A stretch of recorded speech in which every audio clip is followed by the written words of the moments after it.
Hello mga Katibu fam! So for today's vlog, we will be sharing with you our experience at Estraha Hot Spring Resort located at Las Baños, Laguna. And at the end of the video, we will be giving you our review of their room, amenities, and food. So watch till the end, guys!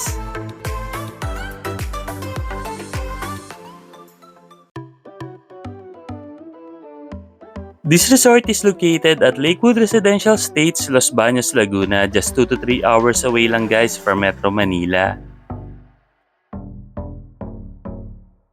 Standard check-in time pala nila guys is 6 PM and ang out nyo is 3 PM kinabukasan na, kaya yan, sure na masusulit ng family yung kanilang stay dito.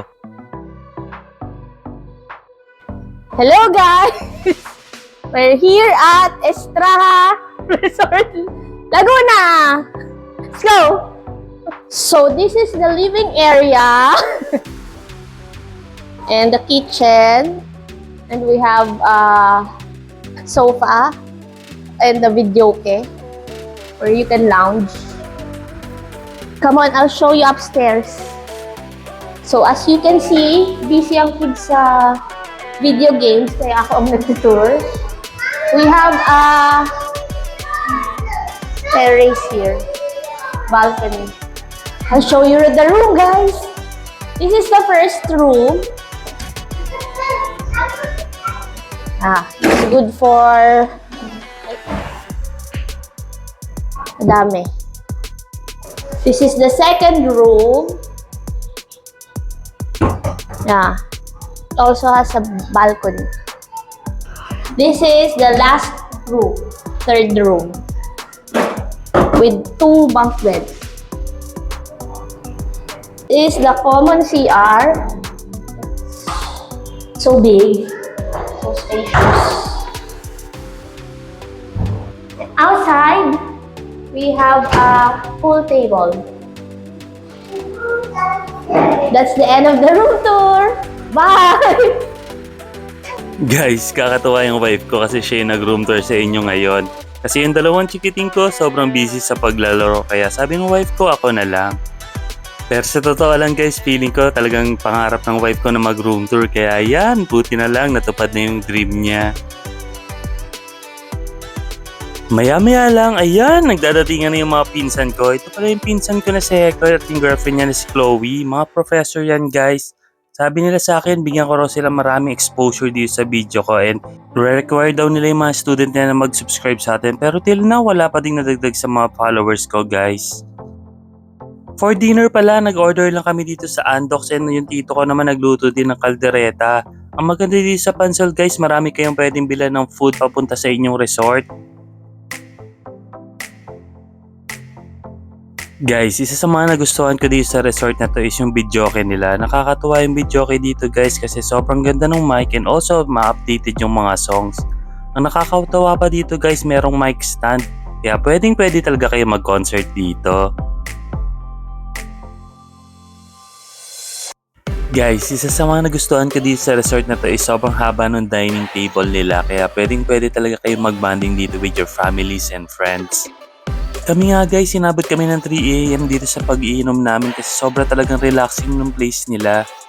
Kakatawa nga yung mga anak ko, lalo na to si Danny, napakanta pa kasi sobra talaga na-enjoy niya tong videokehan dito. Kinaumagahan, ayan, video muna tayo ng nature habang tulog pa yung family ko.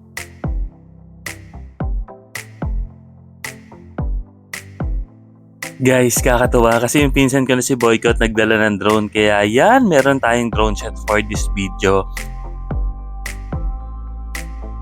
Guys, hindi ko pa pala nasabi, birthday ni papa ko kaya kami nagpunta dito. Kasi syempre, special yung papa namin sa amin, kaya yan, nandito tayo sa Pansol to celebrate his 65th birthday. Happy birthday, papa!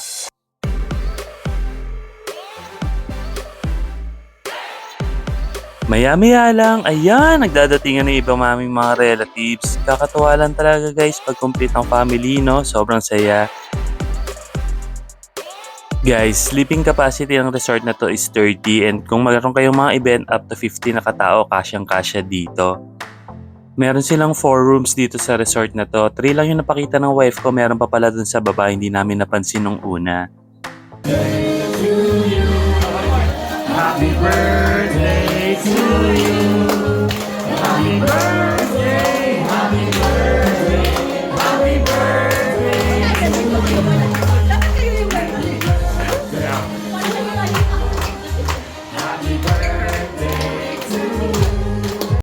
Guys, yung mga handa pala namin is bumili lang kami sa Kenitos Food Tray. Located siya dito sa Calamba guys, and also bumili rin kami ng Ambers para sa aming spaghetti and palabok. Nagdala rin yung friend ni Papa na si Mang Gabi ng kanyang special na kaldereta. For drinks naman guys, lahat ng klase ng soft drinks and liquor dinala ng Auntie Bet ko. Guys, kakatuwa kasi nagkaroon din kami ng sariling barista namin dito kasi si Ate Grace dinala niya dito yung kanilang business ng cafe pot. Sobra ko talaga na-enjoy yung coffee nila guys. Isa talaga yun sa mga pinakamasarap na tikman kong coffee. If you have events, I suggest i-hire nyo rin sila para sure na mag-enjoy yung mga bisita nyo. Guys, take ko na rin pala yung opportunity para pasalamatan yung mga relatives namin and yung mga friends namin na nagpunta dito sa birthday ni Papa. Sobra talaga naging special ang birthday ng Papa ko.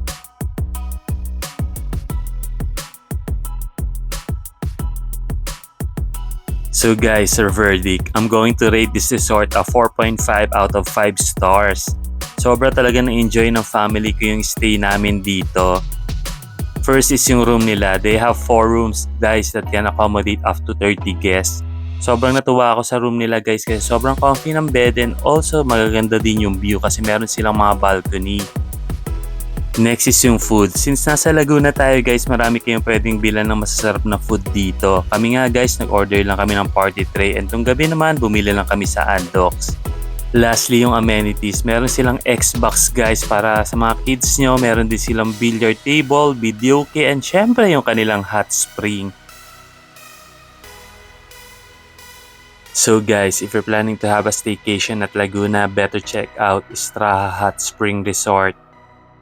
I hope you enjoyed the video guys. See you on our next vlog. Bye!